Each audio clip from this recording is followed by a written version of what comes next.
Olha, o jogo treina, né? Até um pouco pegado em alguns momentos. O André falou aí de características interessantes que o time apresenta. Mas se jogasse com colete, ao invés de fardamento de jogo, não mudaria muita coisa. Um time que você troca todo mundo no segundo tempo, não é bem um jogo, né? É um treinamento de luxo. Nada mais do que isso. Então a gente viu ali algumas virtudes. Acho que ele errou ao colocar o Alcaraz naquela função. A mesma coisa. O jogador precisa se adaptar. Foi muito caro. Aí pôr uma função que não é a dele. Ele não consegue render. Ele não é para ele virar um centroavante, você vai ter que colocar várias vezes até ele se adaptar e ver se se adapta. Teve aquela cabeçada no final, os 44 minutos e só. Não conseguiu ter sequência jogada. Foi ruim para ele. Foi ruim para o jogador. Eu acho que ele deveria insistir com o Bruno Henrique sendo centroavante. Acho que o Bruno Henrique é o cara para ser adaptado na função. E isso não impede que ele jogue na ponta. Quando tiver um outro jogador na função, quando entrar o Juninho, ou uma outra situação, quando voltar o Pedro. Mas aprimorar o Bruno Henrique como centroavante me parece que seria o ideal. Ele poderia ter começado sem o Matheus Gonçalves, com o Michael ou o Luiz Araújo, ou o Plata na ponta esquerda, e o Bruno Henrique mais centralizado para fazer o papel de centroavante dentro das suas características, do tipo de centroavante que ele poderá ser. Então, acho que aí eu não gostei dessa tentativa, achei ruim. Acho que ele poderia ter testado o Alexandre na zaga, porque ainda não contratou zagueiro e pode precisar do Alexandre na zaga, né? E se contratar, talvez chegue em cima do jogo contra o Botafogo, aí ele vai ter que colocar um garoto. Então acho que ele poderia ter colocado o Alexandre na zaga e ver como é que ele sairia ali junto com o Léo Ortiz e o Ayrton na esquerda, mas ele optou por colocar o Carbone, que talvez não seja o primeiro da fila, contando que o Cleiton não jogou de titular, mas está mais tempo no profissional, porque ele estava lá no Maranhão, né? Estava no Nordeste.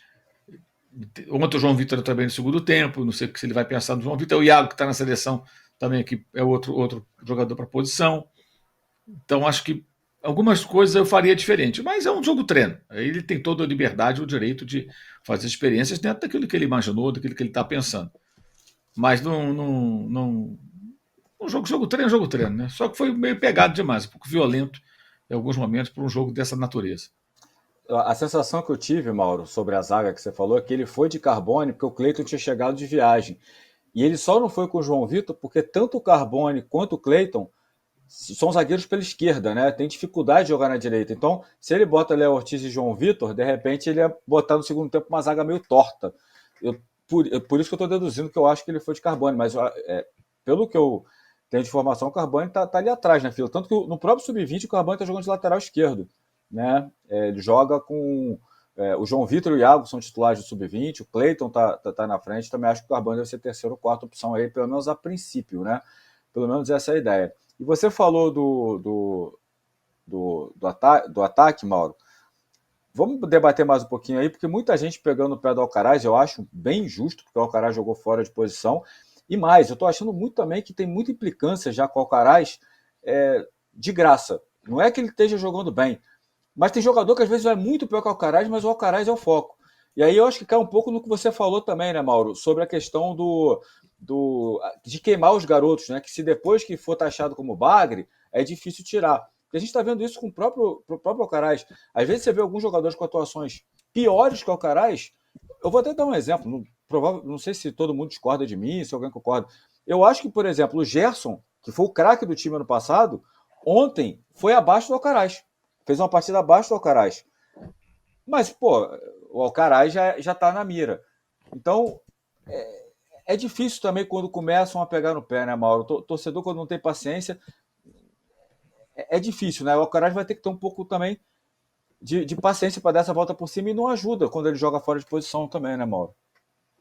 Eu acho assim, o que torcedor fica em rede social falando, para mim, nada é a mesma coisa. Porque eu vejo um bando de pessoas histéricas que acham que o jogador vai entrar e vai funcionar imediatamente, como se fosse a peça de um carro que você troca quando ela está com defeito e o carro sai andando. Não é assim. E no caso de ontem, o cara tem que não entender rigorosamente nada de futebol para perceber que ele foi sacrificado, colocado numa posição que não é dele. Que eu acho que esse é um erro do técnico. Quando o Felipe Luiz faz isso, ele expõe um jogador que está se adaptando, que é um jogador importante, é um jogador caro, é um bom jogador que pode entregar muito o Flamengo. Agora, dar ouvido para esse pessoal é loucura. Flamimimi. Aí é loucura. Eu, sinceramente, ignoro solenemente essas bobagens. Na minha live ontem apareceram vários desses malas aí, malas sem alça, malaças, entendeu? Reclamam de tudo, cornetam tudo, nunca tá bom. O que eu falo? Nos trabalhos dessas pessoas, eles são infalíveis. Nunca erraram, já nasceram sabendo, sabe? E o cara tá chegando de outro país, se adaptando, é outra realidade, outro modelo de jogo, né? E ele ontem entrou na posição que não é dele. Totalmente diferente do que a posição dele. Pode virar um centroavante? Depende, ele vai ter que testar, treinar, insistir, escalar. Vai ter esse tempo? Não vai. Então, sinceramente, eu achei que não foi uma boa escolha. Não foi uma boa escolha. Agora, se ele faz o gol de cabeça, se o Jandrei não defende, talvez essas mesmas. Olha só, achamos um centroavante, que golaço de cabeça. Ia ser isso. Porque assim é tudo em função. É tudo muito raso, sabe? Muito raso. Mas que o Felipe não dê ouvido também a esse pessoal. Ao contrário do que fazia a antiga gestão, que essa gestão ignore. Ignore. Porque não tem nenhuma análise minimamente criteriosa. É apenas reclamar por reclamar. Sabe? E agora as pessoas têm voz para falar as besteiras que elas querem falar na rede social. Que falem sozinhas. É o que tem que pensar. E ter um trabalho profissional sério. Cebolinha não prestava, Luiz Araújo não prestava, Pulgar não prestava, nenhum desses prestava. O De La Cruz já não presta para eles. Ontem eu vi um elemento que escreveu assim: o De La Cruz errou todos os passes. O De La Cruz deu o melhor passe do jogo, deixou o Wesley na cara do gol. O melhor passe do jogo foi dele, uma assistência. E o Wesley que perdeu o gol, parou no goleiro Jandrei. Ora, bolas. Você vê que o cara nem prestou atenção no jogo. O cara que escreve a bobagem dessa rede social, ele não prestou atenção no jogo. Ele não prestou atenção. Ele simplesmente acha que o De La Cruz é uma porcaria agora para ele.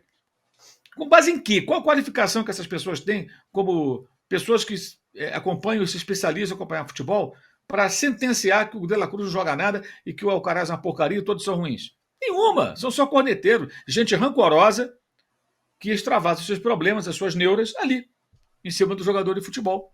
Quando é ruim, você tem. Mas, cara, o cara mal chegou. Mal chegou. Pelo amor de Deus.